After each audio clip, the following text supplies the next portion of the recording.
I'm delighted to welcome today Fiona Clark, who is known as the Zenergizer. That's a mouthful, Zenergizer. Welcome, Fiona. Thank you. Delighted to be here. So, obvious question to start with: what is a Zen? I can't even say it. Zenergizer. What do you Energizer. mean? What does that mean? Okay, yeah, it's a great question actually. It just came to me a few years ago actually because I've been doing the work that I do with energy has been, well, my goodness, over 30 years now. And it's some people get that idea that when you say I want to be energized, it's almost like that Duracell battery doll, where it's just go, go, go, go, go, and then you fall down. So the Zenergizer for me is having this high vibrational state of energy, but also with that Zen. So you've got this energy that just continues. It's not sort of like going in these peaks and troughs, which sometimes I think we get that impression, oh, you've got to have all this energy, energy, energy, energy, but it's not that sort of thing. It's like, let's be in this place of high vibrational state, of high vibe energy, but with that Zen connection with it. So, when you say Zen, calmness. Yeah, Yeah. absolutely. Yeah, that sense of calm, that sense of inner peace, that sense of knowingness. So we're not just like doing that 10-mile run and then coming back and collapsing. That's high energy, but it's like, bleh. Then you're sort of like going from the peak down into the trough. So it's keeping us on an even balance. So, how do you work as the Zenergizer? What do you just talk us through the some of the tools that you use? Sure. Well, what I've been working with a lot recently, in recent years, is with the chakras on an energy level. It's just one of the energy systems I love because it tells a story. So, the chakras literally tell us what's going on in the body, physically, emotionally, spiritually. Where are the blocks? What's going on for you? If you've got headaches, I've just been talking, I'll give you a very good example. I've just been talking to somebody who's got really bad neck problems and doesn't speak up for herself and hasn't spoken up for herself. And both her parents died very suddenly, I think about 5 or 6 years ago. She's only a young girl. And she never expressed how she felt. She's never actually gone through the emotions, the trauma, because she had to just get on and get the will sorted, etc., etc. And I said, and this is when afterwards the pain in her neck started. So the chakras just tell us a story. So I work a lot with that. I also work with the Healy, which is a frequency device, because that actually allows me to assess also, it scans the body, the energy field, as to where our energy is blocking our success. And we can send frequencies into the auric field to actually create a more balanced and harmonious body. So I do a lot of that. I work with a lot of people generally who are just feeling out of sorts, whether it's a physical problem, whether it's an emotional problem, whether they just reached that bottom pit and just want to try something, anything else that will just bring them back into a state of harmony. And I love to just share also the passion I've had since I started training as a kinesiologist 30 odd years ago, is to share how other people can heal themselves. So I also share lots of skills and techniques. That's so important, isn't it? And in this world where most people can't get an appointment at the GP or the hospital or whatever they need to do, we have to take responsibility for ourselves, don't we? 100%. And your body can heal itself. It's just we've lost that ability to really connect and listen to what our body needs. We've been indoctrinated by mass media control and fears and so on and so forth, that if we don't do what the doctor says, then we're going to fall to pieces, which of course is nonsense. But unfortunately, the conditioning has been going on for quite some time. So it's almost like, retraining our mind to listen to our bodies and then to connect into the points. There's so many different points in the body where you can actually say, actually, you know what? I can get rid of that pain myself. I can change and shift the way that I feel myself emotionally. And it doesn't have to take a long time. And it's not difficult to do. So you teach people how to do that. Yeah. Yeah. Marvelous, marvelous. I find that with the support that I provide to people with cancer, that depending where their cancer is in the body, that's where some traumas happened, that relates to that part of the body, with the Chinese medicine map, shall we say, so that a lot of people with breast cancer, in the previous 2 years, because this is normally how long it takes to manifest, the previous 2 years they would have had a significant trauma, bereavement, grief type of episode. And that's very, very common. Totally agree. And actually, just going back to this, this client earlier on, and I said, look, can you see now the story that your body's building up? And as the more she's ignoring what's going on with her neck, actually, the louder her body is starting to scream. She's starting to get migraines. She's now starting to get pain in her legs. And I said, look, you haven't dealt with the emotions of losing both parents in such a short time is hugely traumatic. And she doesn't speak up for herself anymore. So it's fascinating when you can start to look at the things that number one, it's awareness, isn't it? It's having that awareness yourself. It's like, okay, the universe here is sort of like giving me a message, but I'm not listening. So what do I need? What can I do for myself? What are those messages? It's interesting you were saying about the link between not speaking up and having the neck problems, because as you say that there's triggers and there's lots of dots to join, but most people don't join the dots. They don't even see the dots, never mind join them. So what can people do? What can listeners who are listening to this podcast, what can they do to start getting some awareness of the things that you're talking about? Well, if we're talking about throat chakra, because this is a big topic, I've just done a 5-day experience on it, actually, and this is why I'm doing a 4-week journey, literally just on the throat chakra. It's something that we are taught from a very, very early age not to speak up. We are told, all those stories, don't speak unless I speak to you, go and sit in the corner. And what do we do even with children when they're screaming and they're crying? What they're doing at that young age is expressing their emotions. And then what do? Be quiet, stop making that noise. And so we learn from a very, very early age that it's not safe to speak up. So I ended up with a thyroid issue because I didn't speak up. I wasn't allowed to speak up as a teen or a child at all. And then, of course, I went into a marriage where my ex-husband was very articulate, quick. And of course, by the time he'd finished doing his work, I was like, I hadn't comprehended it, or I needed to process it, by which time it's too late. So I didn't speak up again, and I ended up with a low thyroid issue. So this is what happens. So if anybody can recognize these things, I'd ask you really, number one is to have a look. When did that throat issue, whatever it is, when did it start? What was going on, as you were saying, Elaine? Not at that time, but just before. Or if you recognize some of these things in childhood, when do you feel that it really has had an impact on your life? So there's lots of different things. I use a lot of the tapping also to clear the emotions that are stuck in the throat, because we can't change clearly what has happened, but what we're very much in control of is changing the way we respond, and we are still reacting to those traumas and to those experiences where we haven't spoken. So you can look back at them without emotion. Yeah, absolutely. It sounds like me.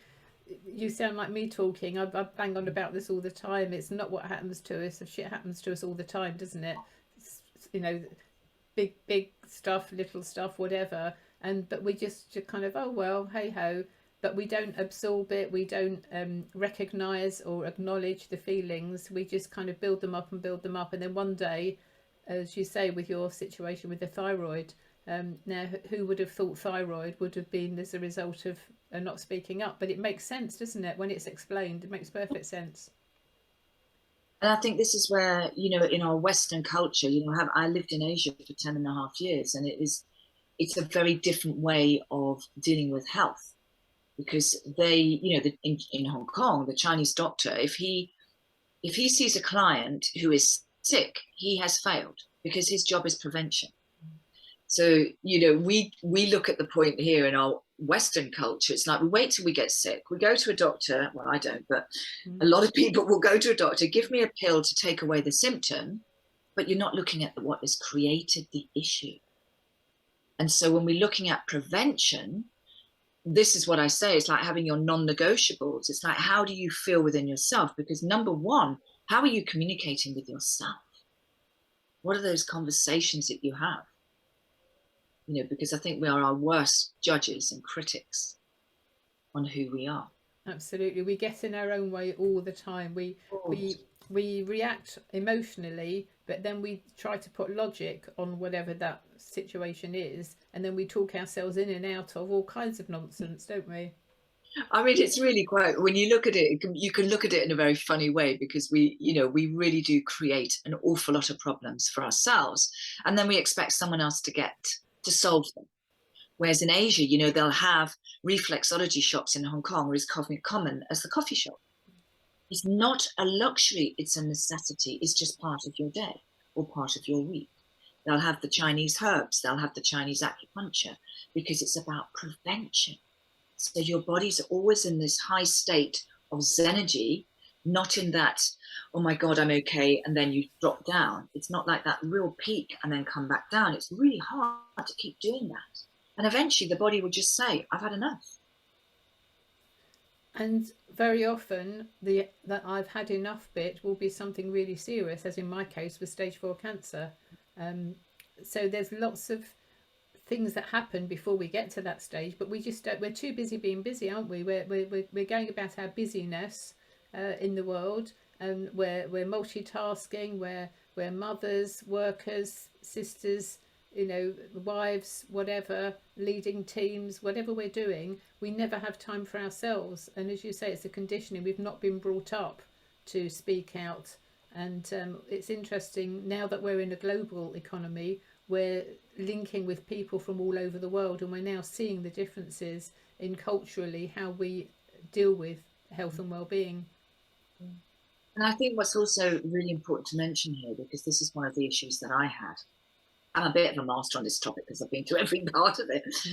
But I always thought that when we talk about speaking up, it was always going to be aggressive, and it was always going to be confrontational. So shut your mouth, shove the words back down. I would mumble them because I'd be like they're sort of spilling out somehow, and I'd get myself into more trouble. Or then I'd go into that resentment, and then I'd go into that self-criticism, and then I'd be really angry. And none of that got expressed. And so, but communicating effectively, number one, is an art. It's not something we're taught. But also, there are ways of saying no without using those two letters. So for example, instead of, if someone says to you, oh gosh, come and, I've got this party, I want you to come with me, and you're thinking, oh God, I really don't want to go. And then normally you'd say, yeah, all right then, and thinking, God, I've done it again. So instead of saying no, and then everyone else is getting all uptight, you can say, actually, thank you so much for the offer, but it just doesn't work for me on that day, that time. And everyone else will be like, okay, no problem, but we can do it next time. Never have to justify the reasons why you can't go.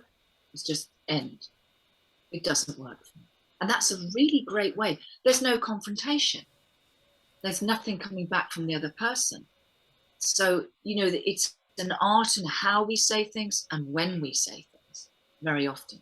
Yeah, and to ourselves as well, as you say, we have this internal chatter, don't we? I'm not good enough, I'm not pretty enough, I'm not thin enough, whatever it is, which again is nonsense. But we're not taught to be proud of ourselves the way we are, to accept ourselves the way we are.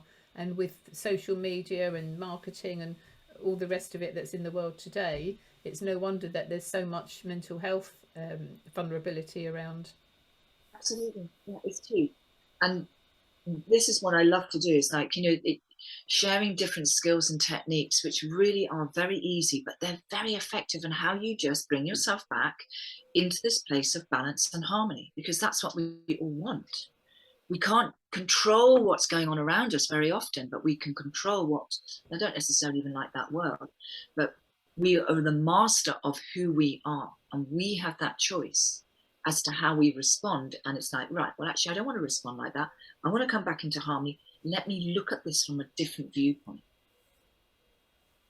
Rushing into things again is another mistake that we make. You mentioned about your husband, your ex, talking 19 to the dozen, and then by the time you've thought and processed, it's too late. So taking that pause. I interviewed a lovely lady yesterday for the podcast, and she talks about pause, play and connect.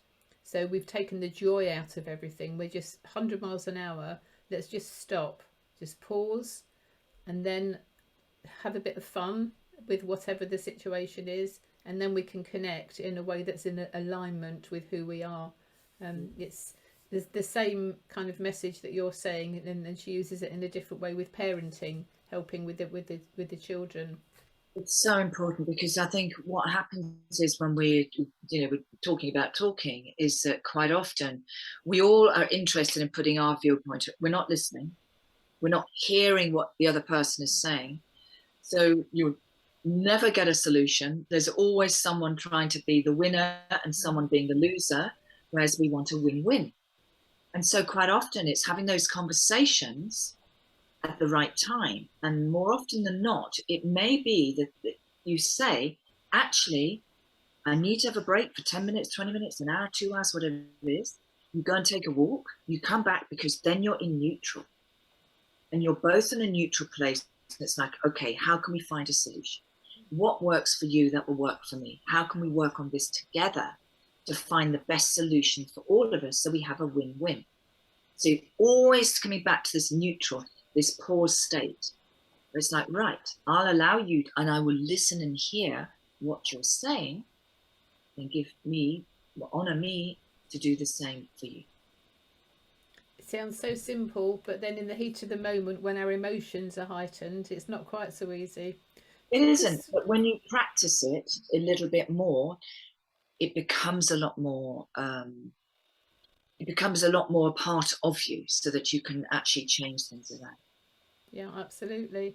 Talk us through some of the other chakra things. You've mentioned about the voice and not speaking up and so on, with the throat chakra. So what happens with some of the other chakras?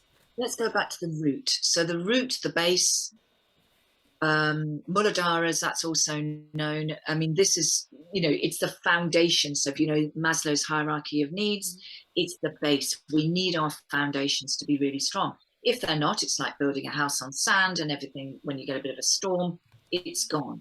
So when we build our foundations, everything builds on top from that. So the root chakra is responsible for our sense of safety, our sense of feeling supported in every aspect, whether it's emotionally, whether it's in our relationships, whether it's in our finances, whether it's in our health. So what we've noticed and seen over the last few years, particularly as we've been going through all this global stuff, is that so many people have gone into that place of anxiety and fear. Because the majority of people, when we look at this personality types, the chakras, 40% of the population are actually root chakra types. And that means they don't like change. They like to know that I'm going to get this salary, I've got this job going on this week, next week, whatever. So when they're thrown into the unknown, it throws those roots off. And I always think of it as a tree. You just think about how deeply, if you can imagine you've got roots coming down from the center of your feet, all over your feet, holding you down just like the roots of a tree. Doesn't matter what storms are going past you, when you feel safe and secure, you can respond again differently. But those, quite often, the roots are so shallow that a little storm comes along and it knocks you flying. And that's when we go back into that anxiety, that fear. It's like, and then of course, it doesn't matter what else you do on the other chakras. If your root is not really firmly supported and grounded, the others are not going to be in balance either. So it's back to the foundations. Makes perfect sense. What comes up after the root chakra, working upwards? So, after the root. Yes. So after the root, we've got sacral. So sacral chakra is just below the pelvis. This is all to do with your creativity. It's to do with your sensuality, your femininity, which I think as we get older, let's face it, we lose some of that passion, we lose some of that sensuality. It's a very powerful center. It's a creative center. It's where we get that creativity from. You find a lot of artists are very, very much in their sacral, or singers or actors, or they love to be in this creativity because that's who they are, joyful, happy. It's almost like going back into that sort of bit of like a childlike state of fun. And then, of course, we've got solar plexus, which is above the navel. That's to do with our power center. It's the fire element. The sacral is a water element, so it's very emotional. Fire element, it's very much And you'll see this when people are out of balance in the solar plexus. You'll see these politicians. It's like my way or the highway. Totally over energized in that place. But this is the place where we make those choices, we make those judgments as well. So it depends on how balanced we are within that. It's the place that we truly stand in our power and we put things into action, which is really important for us. So they all come into balance. And of course, heart, it's like the bridge between the physical and then the spiritual. So the heart is all about our compassion, how much we love ourselves, which I think is one of the biggest challenges most people have because we're not taught that. Is to do with the breath. How do we breathe in life? How do we process life as such? And then we've got to the throat, and then obviously the third eye, ajna, is to do with our intuition, because quite often we're not coming from that intuitive state. We're coming from the busy brain, as I call it, the committee. We're being led by the subconscious programming, not from what our heart and soul really want us to really connect into, which is the truth of who we are. I always think of the brain, you know, our subconscious and our conscious. It's like having that dual organ, which is never going to tell you the truth. It's always going to give you the nonsense. Come back into the heart, you'll get the truth. And then Kran, obviously Sahasrara, which is all to do with having that connection to the highest realm of consciousness, really, and having the trust and faith in that. Brilliant. The third eye, the intuition, I tell my clients all the time, follow your intuition. They ask me to make decisions for them on whether they should have this type of treatment or that type of treatment. And I say to them, ask your body, feel what, you know, have a chat with yourself and ask your body. Your body will tell you what it wants. And it's following your intuition. For some people, it's a gut feeling. We say, oh, you know, I've had a guts full, or my, you know, they describe where they feel things, don't they, when you hear people and then you pick up on the language. Exactly that. And you know, we are all intuitive beings. It's just that we've been driven by different parts of the brain that drive us into different things that actually are not in congruence with who we truly are. And that's why when you come back into the heart, it's the one organ. It'll always give you the truth.